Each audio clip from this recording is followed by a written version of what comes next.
And I seen it coming from a mile away. Brian Steele walked him down so crazy. So Brian Steele is talking to him, and he was like, remember last week when you said that this album cover was like gang related? And Belknap was like, I didn't say that. He was like, you didn't say that? He was like, no, I didn't say that. That's mischaracterization of my testimony. I didn't say that. Yes. And when you looked at that without any question posed, you made it known to me, and I asked you to make it known to the jurors that was gang paraphernalia or gang message. Remember all that? I don't believe that was consistent with my testimony. You didn't tell this jury last week that there's another item on Mr. Williams 70 that is gang related? That is not consistent with what my testimony was.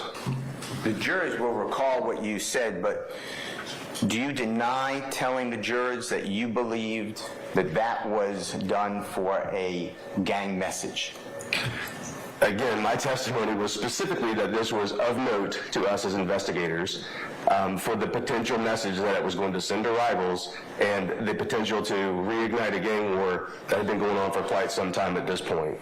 He was like, so you didn't say that this album cover was related to any gang activity? He was like, no, I didn't say that. He was like, Brian Steele even went so far as to say, the jury will remember what you said. And we all remember what he said. He for sure, so Brian Steele asked him, do you know about this album cover? Do you know that this is music?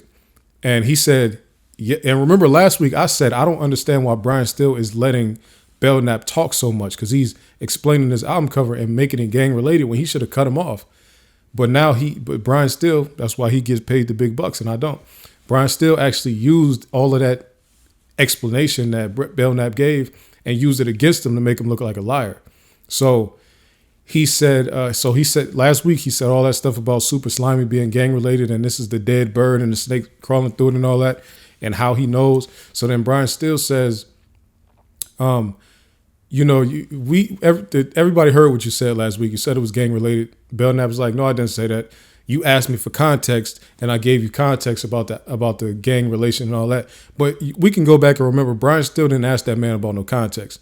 What actually happened is Brian Steele asked him if he knew that was album artwork, and Brian Steele was moving on to another question, and Belknap actually stopped him, interrupted him, and said, can I give you more context about this album cover? And it says 12 tonight. You see that? I do. And this, do you know, is it's a mixtape called Super Slimy that Mr. Williams made with the rapper Future. Are you aware of that? I am. Okay. And then if we go to the right-hand side of Mr. Williams number 70, did you ever go to, or do you know, that these Instagram postings are songs from this mixtape? I didn't follow these links, but I have no reason to dispute that they are. Okay. Let's go to State's Exhibit number 41W. I'm sorry to interrupt, Mr. Steele. To the extent that you're asking for context of these, I do have additional context that may be helpful as far as these particular tweets. Okay. So the tweet on the left-hand side, so we pull that back up.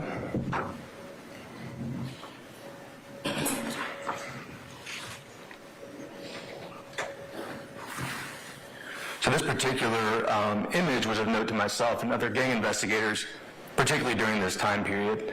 Their rival gang, ABG, has a hawk logo that they use on their own clothing and identifiers.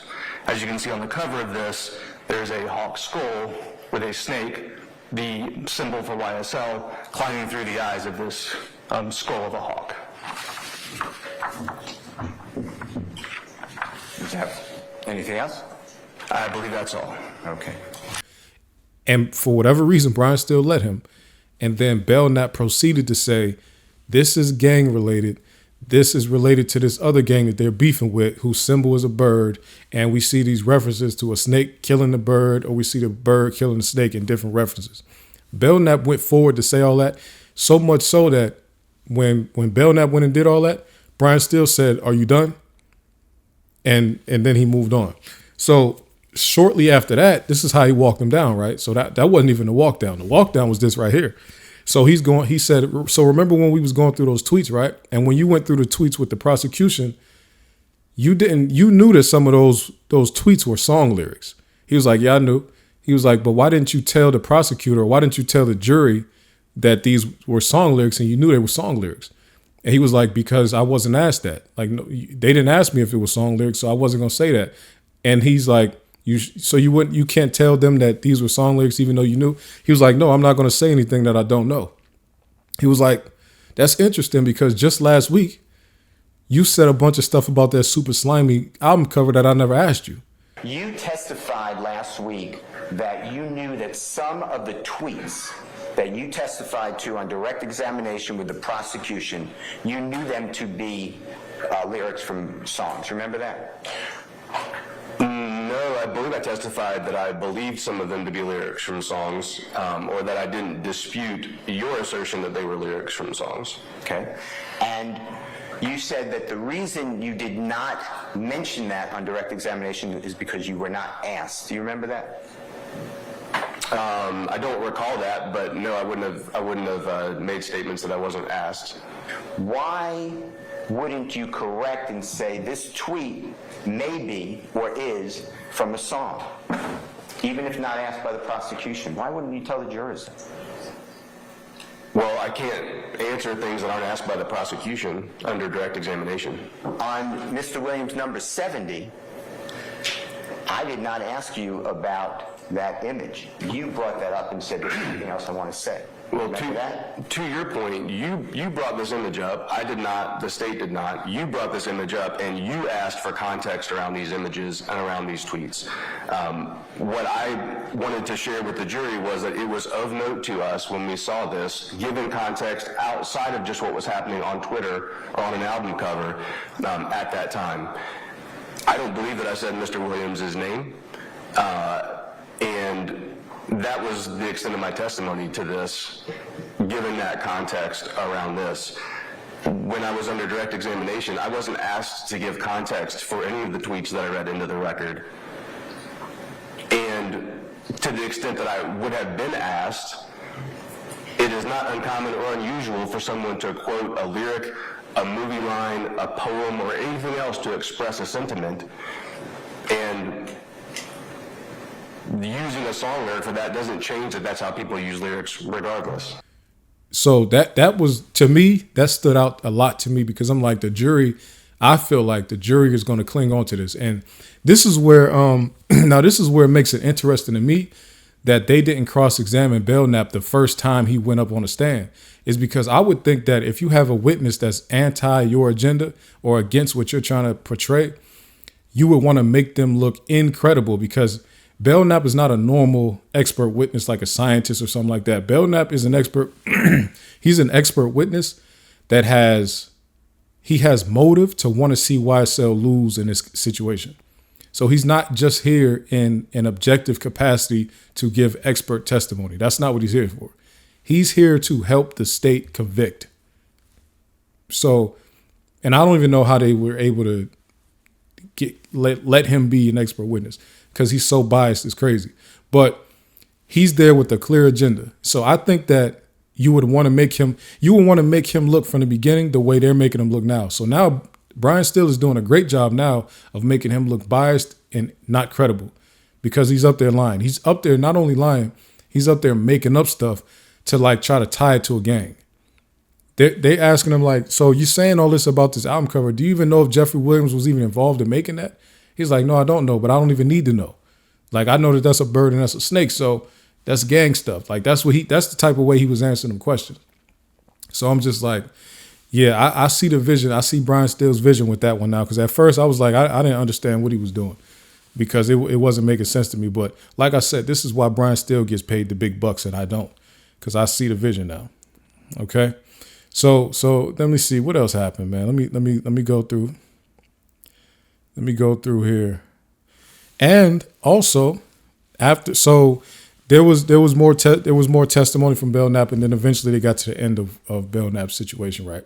And honestly, because this was a big thing a couple weeks ago, honestly, y'all tell me what y'all think. I don't think that they got enough from Belknap to impeach Trontavia Stevens. Like, we can look at Trontavia Stevens' testimony and say, like, we can try to cherry pick and nitpick and say, well, he might have been lying here, he might have been lying here, lying here. I don't think there was anything clear enough that Belknap just gave them to say, we got to impeach. We have to throw everything out that Trontavia Stevens just said on the stand. I didn't see enough. I don't think that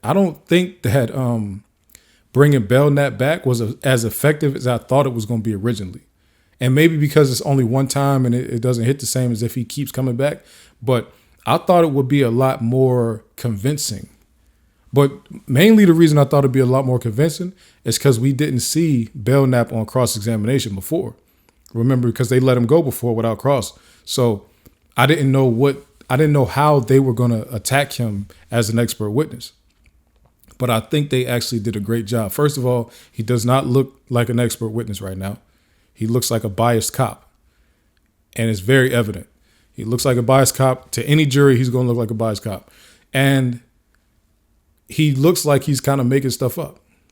So I think they did a great job with that. I don't even, like, honestly, the way that went, I would be surprised if the state even brought him back as an expert witness. I'd be surprised if they did, because that wasn't effective at all. I don't think, to me. Y'all tell me what y'all think. I don't think that was the slam dunk that I thought it was going to be. And that's why we do this every week, because you might think something one week and then the next week after you see it in play, it looks completely different. So Belknap, 0 for you, 1 for Brian Steele. He made you look crazy, and you was for sure up there sounding crazy, just like, oh yeah, no, that's gang stuff. Like, yeah, that is music, but it's gang too. Like, yeah, he was up there kind of looking crazy. And not to say he was looking crazy, he was up there looking like a cop that doesn't like black people. They up there asking, oh, do you know what gangster rap is? Do you know what rap is? Do you know any of these lyrics? Do you know any of this stuff? You don't, like, so you really look like you don't have the cultural competency to even be interpreting some of this stuff. Just because you had a couple snitches in some interrogation rooms does not mean that you have accurate information. Snitches go into interrogation rooms and lie all the time. That's the thing about cops. And this is the thing about prosecution also, because they scare people with those high numbers and they make it so they never go to trial. So they take deals long before it gets to be proven that these snitches was lying. So these cops come around and they use their information as this authority. Meanwhile, the real gang members is looking at them like, that's dumb. Why would what we say mean what you think it says? It don't mean that. And listen, I call it a heavyweight match. I'm still gonna call this a heavyweight match. This is in no way won by either side yet. There's a lot more fighting that these people are going to do. Then Friday gets here, like Fulton County, they just have to get it together. Friday gets here, one of the defense attorneys, Miss D. Williams, comes in there, and she's been talking about this for like a week or two. She comes into court. She's the only one, and a few county people. And she's in there battling to withdraw her defense from her client because she feels overworked and underpaid, pretty much. This is the biggest case in the history of the state. So she's not like literally a public defender, but she's like a pro bono lawyer that's provided by the state or provided by the county to one of the defendants who's considered indigent. And if you don't know what indigent means, it means you pretty much have zero money. You don't have any money over a certain amount of time. I mean, from what I used to know, you indigent when you have $0 in your account for like 8 days.